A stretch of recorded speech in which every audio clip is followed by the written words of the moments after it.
Olá, amigos. Estamos aqui com a segunda parte do nosso Sala de Audiência especial com o debate dos dois candidatos à presidência da Associação dos Magistrados Brasileiros, a nossa AMB, Dr. Gervásio Santos e desembargador Nelson Calandra. Estamos dando sequência ao programa que foi exibido na semana passada e teremos exatamente a mesma forma. 3 perguntas feitas, a mesma pergunta para cada um dos convidados, 2 minutos para responder e 4 minutos no final para uma explanação livre.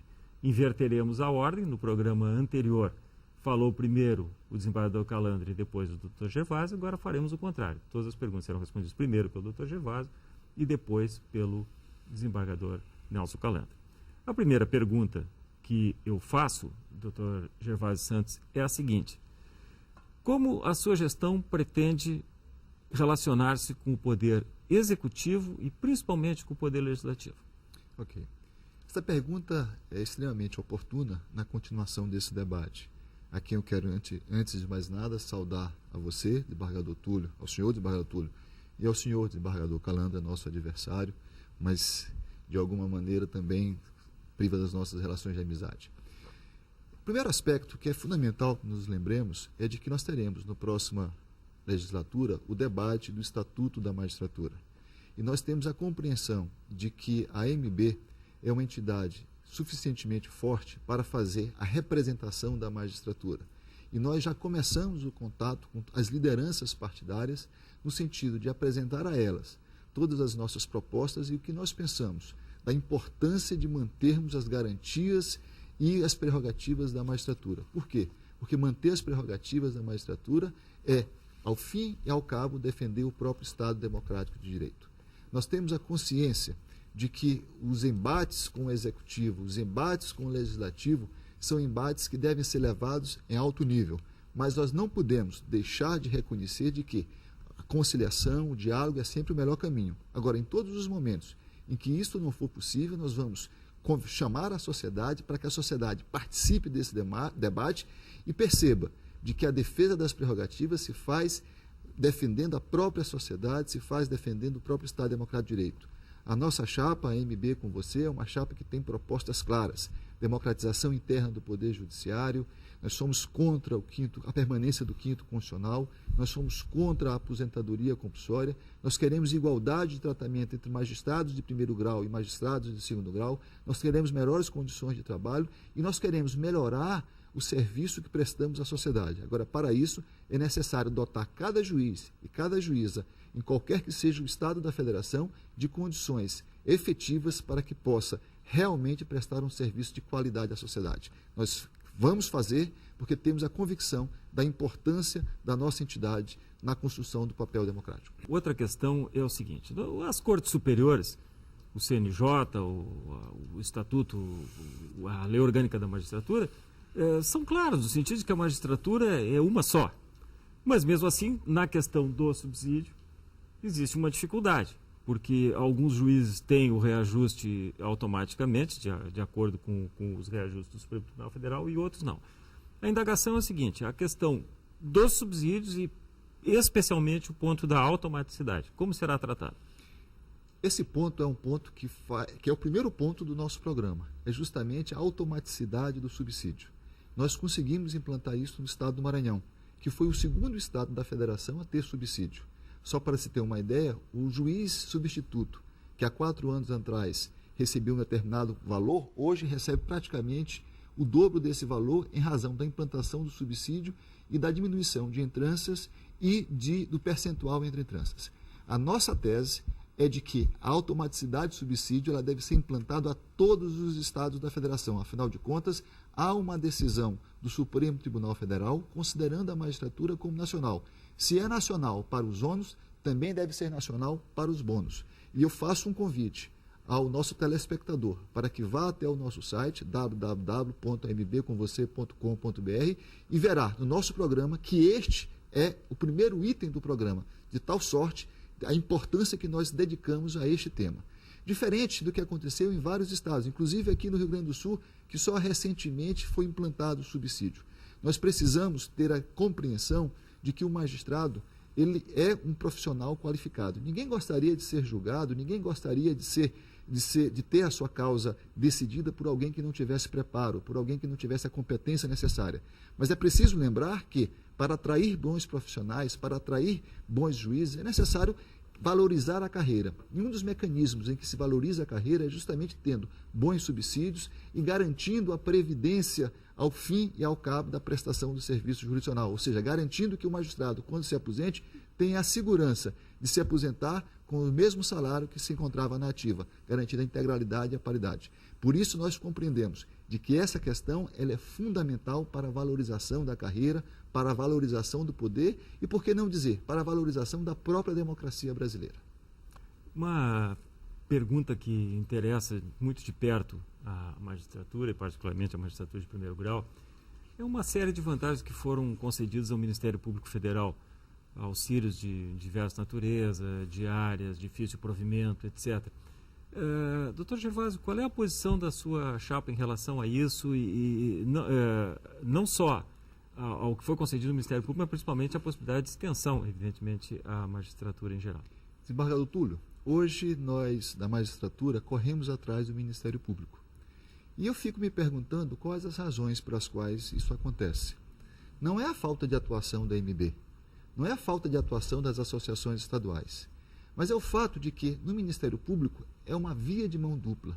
Significa dizer o quê? Significa dizer que o Procurador-Geral de Justiça, que está sentado aqui, hoje no Rio Grande do Sul, ou no Maranhão, ou em São Paulo, ele necessariamente tem que dialogar com os promotores de justiça, ele tem que ir às comarcas, ele tem que debater, ouvir os anseios de cada um dos promotores de justiça, de cada um dos integrantes do Ministério Público.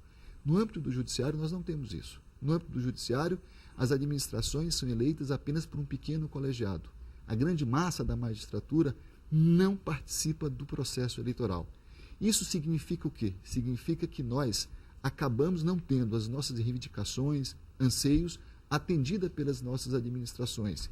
Isso significa o quê? Significa que, ao longo dos anos, pela falta de democratização interna, nós não temos uma série de vantagens e garantias que são asseguradas ao Ministério Público. Então, para nós, a luta principal é reestruturar a carreira no sentido de quê? De permitir que, no âmbito do Estatuto da Magistratura, tenha previsão para que os magistrados possam votar para a presidência dos tribunais, considerando o artigo 96, inciso 1, como integrados pela magistratura do primeiro e segundo grau. E, a partir daí, utilizar a decisão do Conselho Nacional de Justiça, que estendeu aos magistrados federais as vantagens que o Ministério Público possui, para incluir essas vantagens no Estatuto da Magistratura. Mas nós temos a certeza exata de que a luta pela democratização interna, ela nos trará também todas essas vantagens e direitos que foram consagrados ao Ministério Público e que até então não estão sendo consagrados à magistratura.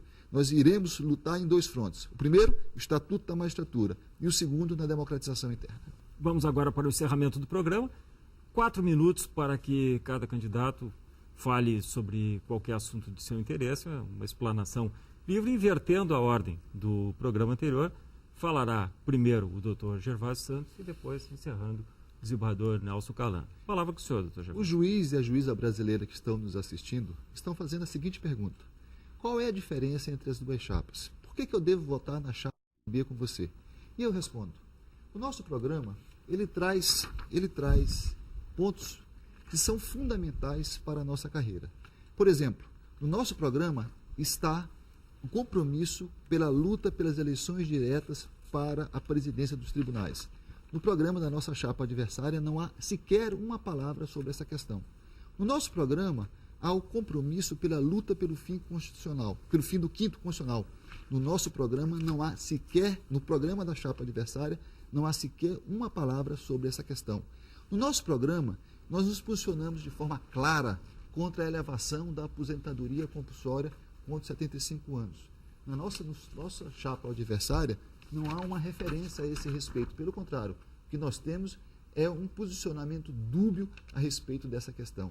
No nosso programa, nós defendemos a igualdade entre magistrados de primeiro e segundo grau. No programa da chapa adversária, não há nenhuma referência a essa questão. No nosso programa, nós queremos a verdadeira unidade de todos os magistrados, ativos e inativos, mulheres e homens, pensionistas e aposentados. Enfim, nós pregamos e defendemos a unidade da magistratura, mas dentro de um patamar de igualdade, um patamar que cada magistrado seja valorizado por si, que cada magistrado seja valorizado internamente, que tenha o respeito na sua casa, que tenha o respeito do seu tribunal, porque nós só conseguiremos ter o respeito da sociedade na medida em que formos também respeitados internamente no âmbito do Poder Judiciário.